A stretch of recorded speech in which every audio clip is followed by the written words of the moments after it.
ሰላም እንዴት ናችሁ? ይህ እውነታ ሚዲያ በየሳምንቱ ማክሰኞ ቀን የሚቀርብላችሁ የተለመደ የሃይማኖትና የፍልስፍና አስተምሮ ነው።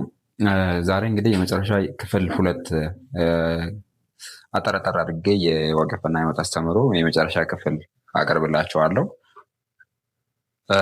ባለፈው ስለ ገዳ ስለ ስንቄ አይተናል።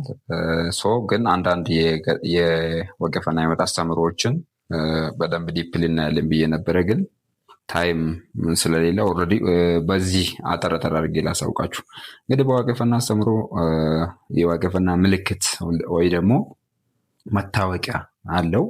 ላይክ አሁን የክርስትና መታወቂያ ምንድነው? መስቀል ነው። የእስልምና አብዛኛው ጊዜ ያው መስጊድ ላይ እንደ እንትን ይጠቀማሉ እንደ ጨረቃ። ግን እሱ ሌላ ታሪክ እንዳለው ከዚህ በፊት በቲክታክ ላይ የሰራሁት ቪዲዮ አለና ከዛ ታሪክ ጋር የተያያዘ የመጣ ነው። የክርስትናን በእርግጥ ኦሪጂናሉ ወይ ደግሞ የመጀመሪያ ክርስቲያኖች መስቀል አልነበረም፣ ከጊዜ በኋላ የመጣ ነው እሱን ነገር እና ያ ኦልሬዲ ምልክት ነው። እና ስለዚህ ለዋቄፈና እንደ ምልክት ከለቻና ጫጩ የሚባሉ አሉ። ከለቻ ማለት እንግዲህ ይሄ በእጅ የሚያዘው እንደ በትር ነገር ያለው ነው። ከለቻ ይባላል። እሱ ከለቻ የሚሰራው ከመብረቅ ብረት ነው የሚሰራው። የመጀመሪያ እንግዲህ እንደምታውቀው ከዚህ በፊት እንደነገርኳችሁ ለእኖ ነው። እኖ የዋቄፈና ሕይወት አስተምሮ የቀጠለ ወይ ደግሞ ያስተማረ የመጀመሪያ ነብይ ተደርጎ ነው። ኦልሬዲ እሱ ብቻ ነው። ከዛ በኋላ ነብይ የለም ሲጀመር።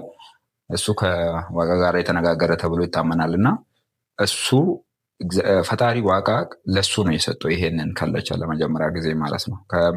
ከምን የሚሰራ ነው እንደነገርኳችሁ መብረቅ ኦልሬዲ አሁን በዚህ ሰዓት ያው መብረቅም ስለማይገኝ ከሌላ ከኖርማል ብረት ነው የሚሰራ።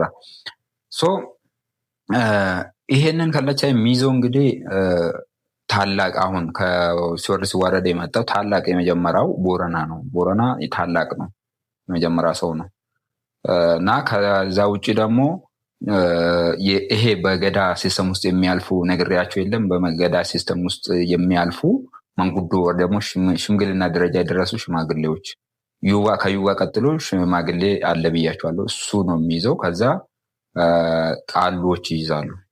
ቃሎችን ይይዛሉ።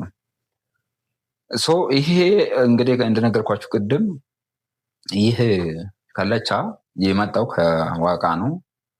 ዋቃ ነው ከሰማይ ለመጀመሪያ ጊዜ ላይ ነው የሰጠው። ከዛ ሲወርድ ሲዋረድ የመጣ ነው። ይሄ ከለቻ እንግዲህ ቅድም እንደነገርኳችሁ ታላላቆች ታላላቅ ቃሎች ነው የሚይዙት። እነሱ ጋር ነው የሚገኘው። በዚህ ምልክታቸው ነው የሚታወቁት ማለት ነው። ሌላው ደግሞ ጫጩ ነው። ጫጩ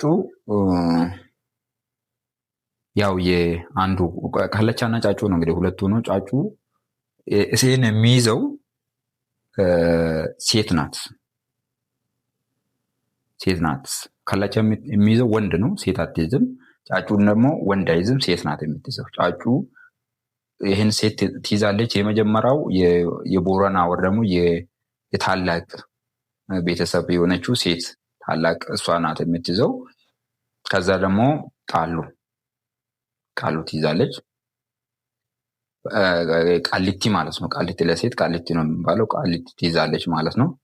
ይሄ የምሰራው እንግዲህ ከእንትን ነው። ምንድነው ይሄ? ከእንስሳት ቆዳ ተደርጎ በዛ መሰረት ጫጩ የሚባል አለ። እሱ ይጨመርበትና በዛ ነው የምሰራው። በዛ ሁኔታ ይህ የእነሱ መገለጫ የዋቄፈና መገለጫ ይሆናል ማለት ነው። ሌላው ምንድነው? በዋቄፈና አስተምሮ ህግጋት አሉ። የመጀመሪያ ህግጋት የሚባሉ ወይ ደግሞ በተፈጥሮ የተሰጠ ህግጋት አሉ። በእኖ በኩል የተሰጠ ህግጋት አሉ። እነዚህ ህግጋት 5 ናቸው። እነዚህ ህግጋት 5 ናቸው። 5ቱ ህግጋት የሚባሉት የመጀመሪያ የእኖ ህግጋት ይባላል። የእኖ ህግጋት እንግዲህ እኖ ያው የመጀመሪያ ቃሉ የመጀመሪያ አባገዳ የመጀመሪያ አባያና በቃ በሁሉም ነገርና እንደ ነብይም ስለሆነ ይህን እኖ የእሱ ህግ ይባላል። የመጀመሪያው ህግ እሱ ይሄ ህግ የሚባለው እንግዲህ ፍጡርና ፈጣሪን ደግሞ ተፈጥሮና ፈጣሪን የሚያገናኝ ህግጋት ናቸው። በተፈጥሮ የሚገኙ ወር ደግሞ በተፈጥሮ የተሰጠ ፈጣሪና ፍጡርን የሚያገናኝ ኡማና ኡማማ ይላሉ። ኡማና ኡማማ ይህን የሚያገናኝ ነው። ታቴ ባቴ ይባላል። እሱ በሰጠ ባስቀመጠ ህግጋት ይመራል ማለት ነው። ይሄ እኖ የሚባል ህግጋት ሁሉም ነገር መጀመሪያና መጨረሻ ወይ ደግሞ ኋላና ከፊት አለው ነው የምለው። ኋላና ፊት አለው ሁሉም ነገር ያለ ኋላ የሌለው ፊት የለም፣ ፊት የሌለው ደግሞ ኋላ የለም ይላል ይሄ ህግ ማለት ነው። ለምሳሌ በእነሱ በዚህ አንድ አባባል አለ፣ ዋን ፈጫሰን ሃመን የሚል አባባል አለ በዚህ ህግ ማለት ነው። ዋን ፈጫሰን ሃመን ማለት የዘሩትን ራሱን ያጭዳሉ እንደማለት ነው። ያ ማለት ኮዝ ኤንድ ኤፌክት ማለት እንችላለን በቀላሉ። ኮዝ ኤንድ ኤፌክት ኤቭሪቲንግ የሚሆነው ከነበረ ነገር ነው። የሆነ ነገር የሚመጣው የሚመለው። ሁለተኛ ደግሞ ሴረ የኤሮ ህግ የሚባል አለ። የኤሮ ህግ ማለት እራጀላን ማለት ነው። ከላይ ከስር እንደማለት ወይ ደግሞ ታላቅ ታናሽ እንደማለት ነው። እራጀላን ማለት ታላቅ ታናሽ እንደማለትም ነው። ያ ማለት ምንድን ነው? በምንም ከመሬት ተነስቶ የመጣ ነገር የለም የሚል አስተምሮ አለው በውስጡ። ከመሬት ተነስቶ ዝም ብሎ በአጋጣሚ ወይ ደግሞ በቻንስ የመጣ ነገር የለም። ሁሉም ነገር መንገዱን ይዞ ቀስ በቀስ በሌቭል ላይክ አሁን ይሄ ደግሞ ከምን ጋር ማገናኘት እንችላለን? ይሄን ከቢግ ባንግ ቲዮሪ ጋር ማገናኘት ይችላል። ደግሞ ከኢቮሉሽን ጋር ማገናኘት ይችላል። ከዚህ በፊት ነግራችኋለሁ የመጀመሪያ ክፍል ላይ ኢቮሉሽንን ራሱ አክሴፕት ያደርጋል ብያችኋለሁ። ምክንያቱም ሰው ከውሃ መጣ ብሎ ስለሚያስብ እና ይሄም አስተምሮ አሁን ኤሮ የሚባለው አስተምሮ ራሱ ላይክ ኢቮሉሽን ማድረግ ትችላለ። የሆነ ነገር ዛሬ ላይ የሚመጣው በቀስታ ነው። ከመሬት ተነሱ ዝም ብለው ዱብ ያለ ነገር የለም የሚል አስተምሮ አለው። ጫራን ወንቲ ኡመሜ ቶኮሌ እንጅሩ ይላል። በአጋጣሚ ወይ ደግሞ በእድል የተፈጠረ ምንም ነገር የለም የሚል አስተምሮ አለው። ይሄ ሴረ ኤሮ ይባላል። ወደ እንትን ይቀርባል ማለት ነው። ምንድነው? ወደ ኢቮሉሽን። ሌላው ሶስተኛ ሴረ ተጆ ይባላል። ይሄ ከሴረ እኖ ጋር ይገናኛል። ሴረ ተጆ የሚለው ተጆ ማለት አብዛኛው ይሄ ከሞራሊቲ ጋር የተያያዘ ነው። ይሄኛው ደግሞ ተጆ ሞራሊቲ ጋር የተያያዘ ነው ስላችሁ፣ ለምሳሌ ዛሬ ሰው የሆነ ነገር ሲሆን፣ ለምሳሌ ወይ ሲወድቅ ወይ እንስሳ ሲበላ ወይ የሆነ ነገር ሲሆን ከዚህ በፊት ካደረገው ነገር ነው የምነሳው እንጂ ከመሬት ተነስቶ አይደለም የሚመጣው። ከዚህ በፊት የሰራው ነገር ራሱ ላይ ያ ነገር እንትን ያደርጋል፣ ራሱ ላይ ችግሩን ያመጣበታል። ለምሳሌ ይሄ ሂንዶች የካርማ መንፈስ ብሎ የምናገሩት አይነት ማለት ነው። ምክንያቱም የሆነ ነገር ስታጠፋ የሆነ ነገር መጥቶ አንተን ሊያጠፋ ይችላል እንደማለት ነው። እና ይሄ ሴረ ተጆ ይባላል። አጠራጠር ላድርግላችሁ ብዬ ነው። አራተኛ ሴረ ለቶ ይባላል። ይሄ ሴረ ለቶ ማለት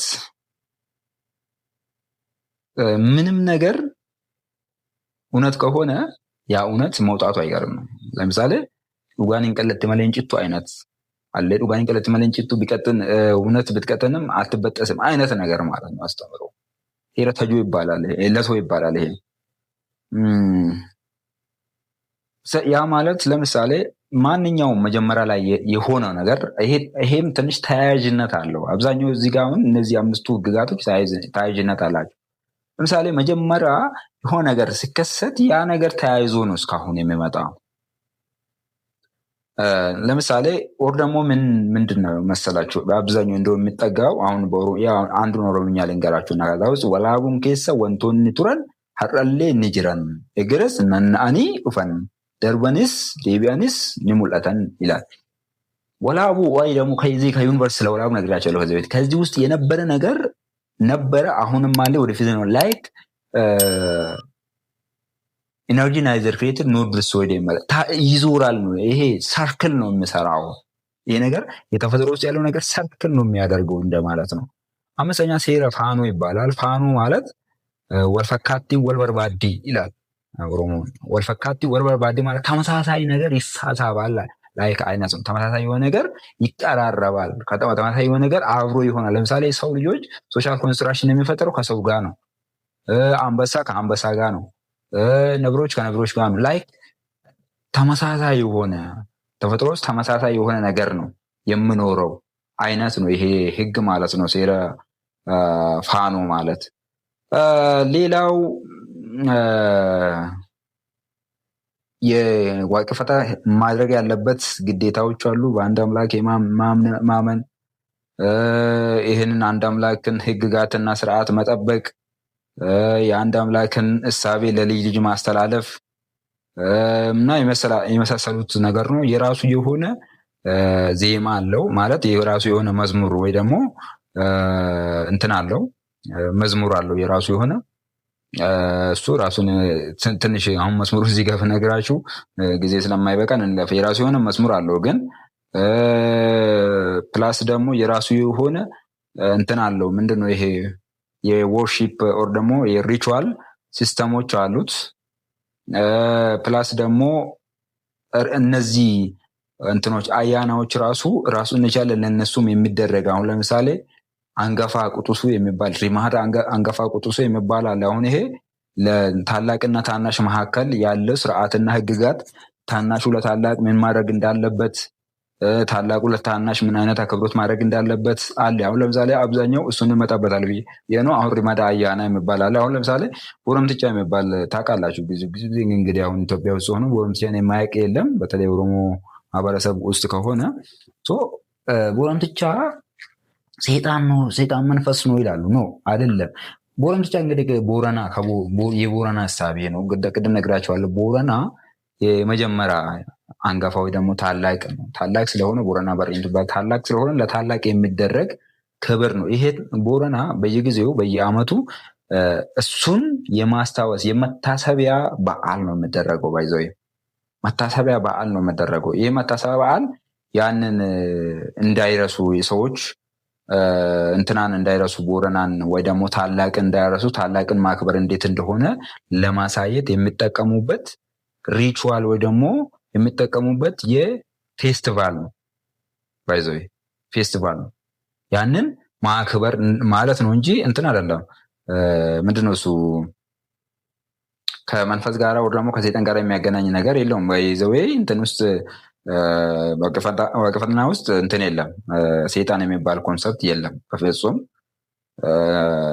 አያና ነው። አያና ደግሞ የራሱ የአምላክ ወይ ደግሞ የዋቃ አያና ነው። ስለዚህ ሰው ከዚህ ከዋቃ መንገድ ከጠፋ ይጠየቅበታል ማለት በህይወቱ እያለ ነው። በህይወቱ እያለ ማድረግ እንትን የሚደርስበት ነገር አለ። ቅድም በነገርኳችሁ በሴራ ተጆ ወይ ደግሞ ለቶ ሁለቱ ባንዱ ይጠየቅበታል እዚሁ ምድር ላይ። ከዛ ከሞተው እንኳን ያቺ ነፍስ አለ ብሎ ያስባል። ግን ነፍስ ትጠየቃለች። ግን ስትጠየቅ ምንድነው እሳት ውስጥ መጣል ምናምን አይደለም።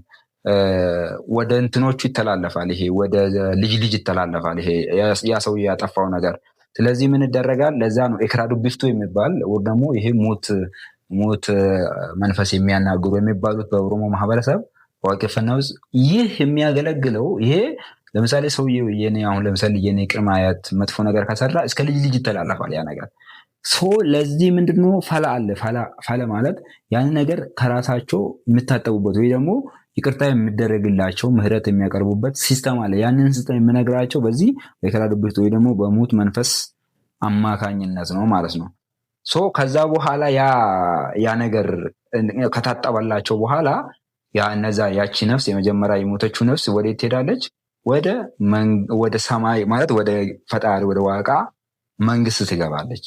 ወደ የዋቃ መንግስት ይህ እንደዚህ ነው ብሎ ኤክስፕሌን አያደርግም ዋቄፈና። ኦልሬዲ ግን ሞት እንትን ይሄ ሰዓት ምናምን የሚባል ነገር የለም። ሌላው አቴቴዎቹ ነው። እንግዲህ አቴቴ የሴቶች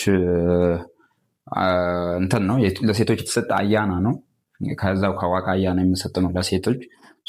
ጊዜ አላቸው። ለምሳሌ አቴቴ ፉርማ የሚባል አቴቴ ሀገያ የሚባል አለ። አቴቴ ፉርማ ወደ እንትን አካባቢ ምንድነው ይሄ ወደ ጥር አካባቢ የሚደረግ ስርዓት ነው። እዛ አቴቴ ሀገየ አሁን እሱ ለምን ጥር ይደረጋል ራሱን የቻለ ሌላ ኤክስፕሌን አለው። ምክንያቱም ከእንትን ጋር ይሄ የሰርግ ጊዜ ነው፣ ፕላስ ደግሞ እህል እንትን ወደ ጎተራ የሚገባበት ጊዜ ነው። ኤክስፕሌን አለው። ለዛ ነው በአንድ የሚያልቅ ነገር አይደለም።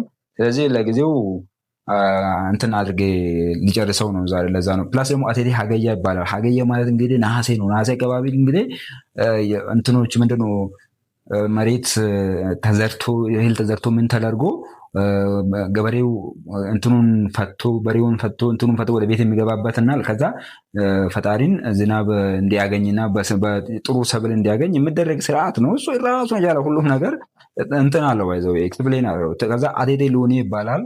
ይሄ ደግሞ ወደ ምንድነው ሂዳር አካባቢ የሚደረግ ስርዓት ነው። ይሄም ስርዓት ደግሞ ከሎኒ ከእንስሳቶች ጋር የተያያዘ ነው።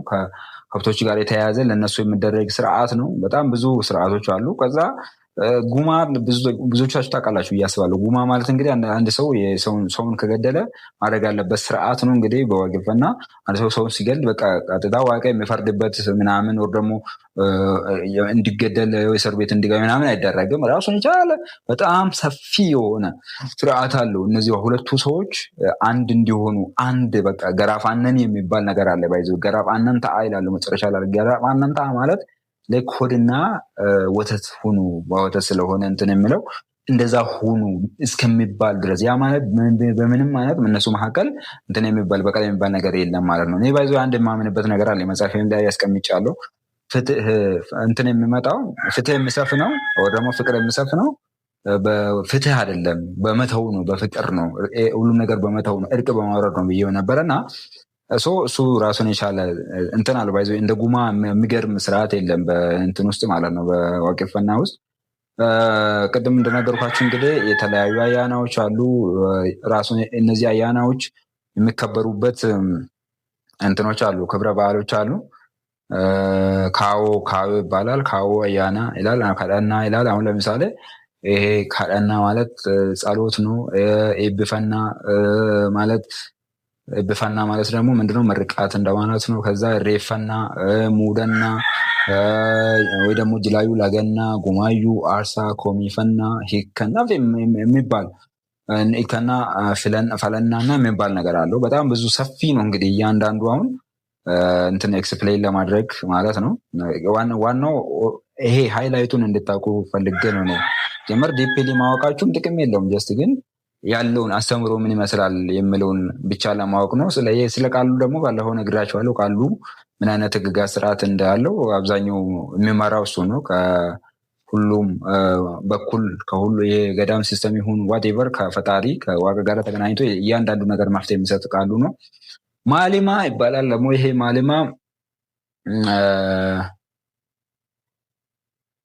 ማሊማ የሚገርም እንትን ነው። ባይዘው ማሊማ ማለት የሚገርም ስርዓት ነው። ላይክ አሁን ዝናብ እንትን በሚልበት ሰዓት፣ ዝናብ በቆመበት ሰዓት ማለት ነው፣ በጠፋበት ሰዓት፣ ዝናብ በቆመበት ሰዓት ዝናብ እንዲያመጣ ፈጣሪ ዋካ ዝናብ እንዲዘንብ የሚያደርግ ስርዓት ነው። ዝናብን በከፋ እና እንትኖች እንዳይጠፋ ሰብል እንዳያጠፋ ምናምን የምደረግ ዝናብን የማቆምና ዝናብን የማዝነብ ይሄ በእነሱ ኃይል አይደለም። ባይዘው ማሌማ የሚባሉት ከዋጋ ጋር ተገናኝተው በዚህ በአያና መንፈስ ደግሞ በመንፈስ በዋቃ መንፈስ አማካኝነት ከእንትን ጋር ተገናኝተው ይህ እንዲሆን ይደረጋል። የሚገርም ነው። አሁን ይሄ እኔ በቅርብ ጊዜ የማውቀው ራሱ ማለት ነው እኔ ባደኩበት አካባቢ ይሄ ቱሉ ላይ ደግሞ ተራራ ላይ ይወጣና ስርዓት ይደረጋል። ከዛ በኋላ ወደ ፈጣሪ ይጸልያል። ከዛ ቀጥታ ከዛ ሳይወርዱ ነው ባይዘው የሚዘንበው ዝናብ ማለት ነው። መልካ ላይም ይደረጋል እና የሚገርም ስርዓት አለው። እና ከዛ ሌላ ደግሞ የክራር ብርቱ ቅድም ነገርኳችሁ የሞት መንፈስ የሚያናግሩት የቅድሙን አይነት ሶሉሽን የሚፈቱ ነው። ሶሉሽን የሚሰጡ እነዚህ ጥፋት ያጠፍተው የሞቱ ሰዎች እነዚህ ይህንን ሶሉሽን ሳያደርገው ደግሞ ይቅርታ ሳይጠይቁ የሞት ሰዎች ለምሳሌ አንዱ ሰው ገሎ አጋጣሚ ከሞተ ወይ ደግሞ የሆነ ታይም ላይ ያ ይቅርታ ጉማ ምናምን ሳያወጣ ከሞተ በልጅ ልጆች የምተላለፋል ያ መንፈስ እና ያስቸግራል። ስለዚህ እንደዚህ አይነት ሶሉሽኖችን የሚሰጡት ነው የክራር ብርቱ የሚባሉት።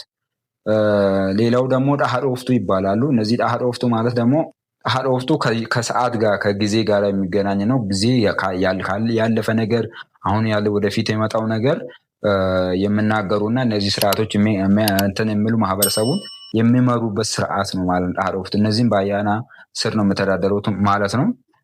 ቀናቶች እንግዲህ ኦልሞስት 27 አካባቢ ቀን የሳምንቱ እና የወሩ ራሱን የቻለ ሁሉም ይለያያሉ። ለምሳሌ የእንትኖች የሳምንታት የሚባሉ ኢኒካ፣ ሶርሳ፣ አልግጂማ፣ አርባ፣ ወላ፣ ባሳ ራሱ እንግዲህ ብዙ ናቸው። ስም አሁን እንግዲህ 31ዱን ከመጥራት ብዬ ነው። እሺ ባሳ ለመፋ፣ ጨረዋ፣ ዱሬቲ፣ ዱለቲ፣ ሰልበንዴቲ፣ ሱጊ፣ ገርዳዱማ፣ ቡሳ ይባላሉ። ኦልሞስት 27ቱም የራሱ የሆነ ስም አላቸው። 27 የአመት እንትን ወር ውስጥ ያለው ነው ብያቸዋለሁ። ይሄ 27ቱም የራሳቸው ስም አላቸው ማለት ነው። ፕላስ ደግሞ የሰባቱ የሳምንታትም የራሳቸው የሆነ ስም አላቸው። ፕላስ እዚህ ላይ የሚጨምራቸው የሚገርመኝ ከእንትን ጋር ይመሳሰላል። እዚህ ላይ እንግዲህ ከእስልምና ጋር የሚከበረው ቀን ማለት ከሰባቱ ቀናቶች የእረፍት ቀን ተብሎ በሰዎች እንትን የሚለው አርብ ነው። አርብ ክብር አለው የራሱን የቻለ እንትን። አንደኛ የእረፍትም ጊዜ ነው። ስራ የሰሩ ከሚሰሩ እረፍት የሚወስዱበት ሰዓት ነው። ይሄ የሚገርም እንትን ነው። እኔ የገረመኝ ነው። ከዚህ ጋራ ይገናኛል። ሌላው ያው ልብስ ነው። የልብስ ስርዓት አለው። ራሱን የቻለ ልብስ ስርዓት አለው። ዋቄፈና ውስጥ ካሉ የሚለብስ አያና የሚለብስ ሁሉም የራሱን የልብስ ስርዓት አለው። ስለ ሰፉ እንግዲህ ባለፈው አሪፍ አድርጌ ነግራችኋለሁ። ሰፉ ማለት ጀስት ሞራሊቲ ብላችሁ በቀላሉ ማያዝ ትችላላችሁ። በፍጥረትና በፈጣሪ መካከል ያለው ማለት ነው። ከዛ ያው ቅድም ነገርኳችሁ የሚከበሩ በዓላት አሁን ለምሳሌ አያና ዋቃ የራሱ የዋቃ በዓላት አሉ። የራሱ የሰውም አለ። አያነ ኡማማ እየተፈጥሮ አለ። ከዛ እነዚህ ደግሞ ራሱን የቻሉ ጥቅም አላቸው። እነዚህ በዓላቶች አያነ ገለቶ የሚባል አለ። ታቦሬ አሁን ታቦሬ የልጆች ነው። አሁን በታቦሬ ኤሌ የሚባል አለ። በጣም ብዙ በዓላቶች አሉ። የፋኖ የሚባል አለ። በአመት የሚከበር አለ። በ2 ዓመት የሚከበር፣ በ3 ዓመት ሬቻ አለ። ሬቻ ያው በአመት አንዴ ነው የሚከበረው። አቴቴ አለ። አቴቴ በአመት 2 እንደዛ ከ2 ወይ 3 ቢርቦ አለ። እነዚህ ሁሉ ራሱን የቻለ ስርዓት አለ። ባይዘው እነዚህ ሁሉ በዓላት አለ። ወዳጆ አለ። ወዳጆ ማለት አሁን የሚገርም በቃ ሰዎች እርስ በርስ የሚጠያየቁበት ነው። ለምሳሌ ይሄ ስራ የሌለበት ወራቶች አሉ አይደለም? በዛ ስራ በሌለበት ወራቶች ይሄ ወዳጆ በዓል ይዘጋጅና ይጠያየቃል። ዘመድ ከአዝማድ ጋር ይጠያየቃል። ይሄ ወዳጆ ይባላል።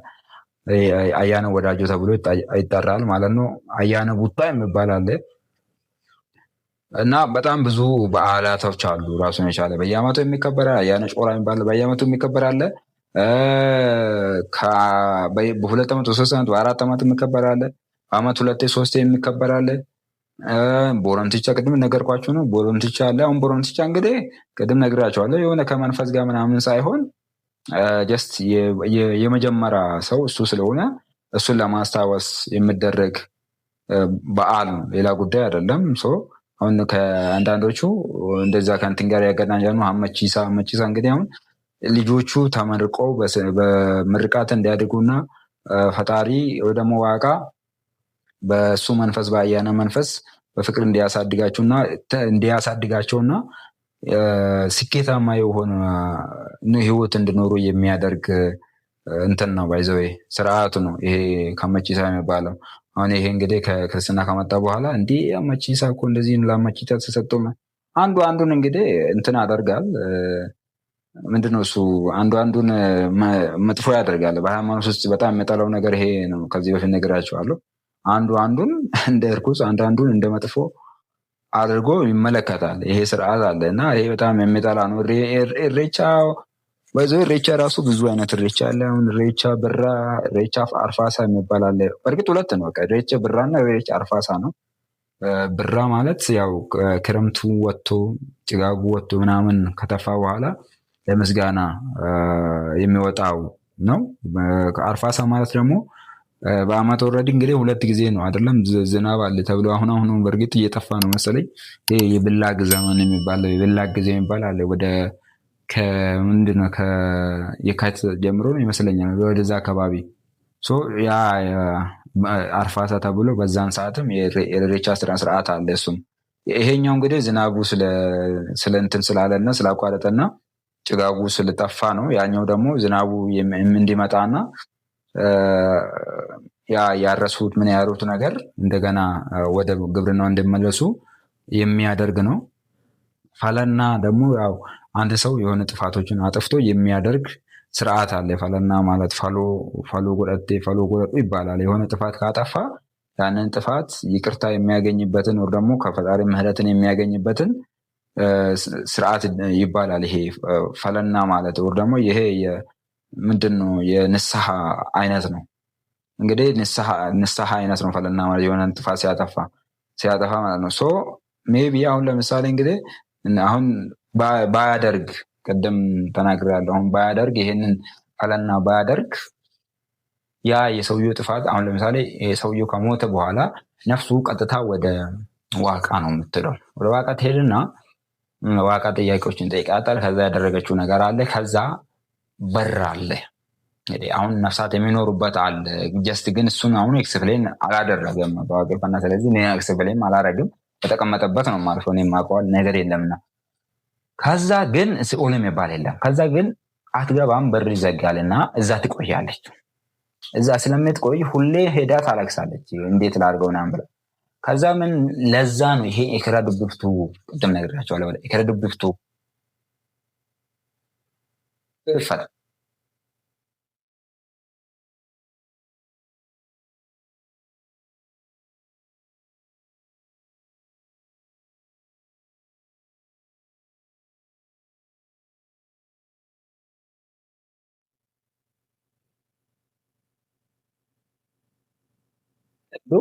በሱ ዘመድ ላይ ስለሚያርፍ ይሄን ነገር ይሄ እሱ ያጠፋውን ጥፋት በህይወቱ ላይ መጥፎ ህይወት እንዲኖር ስለሚያደርግ ኤከረዱብፍቱን ፈልጎ ይሄዳል።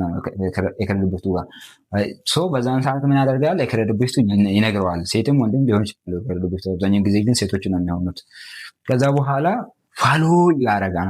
ያ ሰውዬ ማድረግ የነበረበትን ፋሎ ወይ ደግሞ ፈለና የሚባለውን ንስሐ ስርዓት ይሄኛው ሰው መጥቶ ያደርጋል ማለት ነው። በሱ ቦታ ውክልና ይወስዳል ማለት ነው። ከዛ ያንን ካደረገ በኋላ አንደኛ የዚህኛው ህይወት ይስተካከላል። ይሄ በህይወት ያለው ሰውዬ ዘመዱ ወይ ደግሞ ቤተሰብ ወይ ደግሞ ልጆቹ ህይወታቸው ይስተካከላል፣ ችግራቸው ይፈታል። አንድ ሁለተኛ ያ በሩ የተዘጋበት ነፍስ በሩ ተከፍቶ ወደ ሰላማዊ ወይ ደግሞ ወደ እረፍት ቦታ ትሄዳለች ማለት ታርፋለች። እስከዛ ግን አታርፍም። እስከዛ ከዛ በኋላ ታርፋለች። የእረፍት ቦታ ነው የሚባለው። አሁን ይሄ ገነት ምናምን ይሄ ሲኦል የሚባል ሳይሆን እረፍት ቦታ በቃ። ይህን ያህል ካልኩ ይበቃኛል ብዬ አስባለሁ። ስላለመጨረሻ ምናምን የምለው ነገር የለም። ዋቄፈና የምለው አስተምሮ የለውም። ያለመጨረሻ አስተምሮ የለውም። ከብዙ በጥቂቱ ይሄንን ነው። ቀጣይ ሳምንት የመጽሐፍ ቅዱስን አስተምሮ ከግብፅ ሚቶሎጂ፣ ከግሪክ ሚቶሎጂ፣ ከህንድ ሚቶሎጂ፣ ከሜሶፖታሚያ ሚቶሎጂ እና ከመሳሰሉት ሚቶሎጂ ላይ እንዴት እንደመጣ እንዴት እንደተቀረጸ ሰፋ ባለ ቪዲዮ ውስጥ ከተቻለ የአንድ ሰዓት ሰፋ ባለ ቪዲዮ ወይ በክፍል አከፋፍዬ ያመጣላችኋል። ላይክ እያንዳንዱ ስለ አዳምና ሔዋን አመጣጥ፣ ስለ ሙሴ አመጣጥ፣ ስለ ኖህ መርከብና ስለ ኖህና ስለ ፍለዱ፣ ስለ አብርሃም፣ ለሳራ ኤቭሪቲንግ ላይክ ስለ ኢየሱስ አወላለድ፣ ስለ ማርያም፣ ስለ ስላሴ አስተምሮ በሙሉ በፊት ከነበሩ ሚቶሎጂዎች ላይ እንዴት ተቀርጾ እንደመጣና እንዴት አሁን ካለው ከክርስትና ጋር ተዋህዶ ያንን እንድንረሳ ተደርጎ ይሄኛው ትክክል እንደሆነ ተቀባይነት እንዳገኘ በሰፊው እናያለን። እስከ ሳምንት መልካም ሳምንት። ይህንን ቻናል ሰብስክራይብ ማድረግ እንዳይረሳ። የቤቱ ባለቤት እናንተ ናችሁ። ሳብስክራይብ፣ ሼር፣ ኮፒ ሊንክ አድርጉ። መልካም ሳምንት።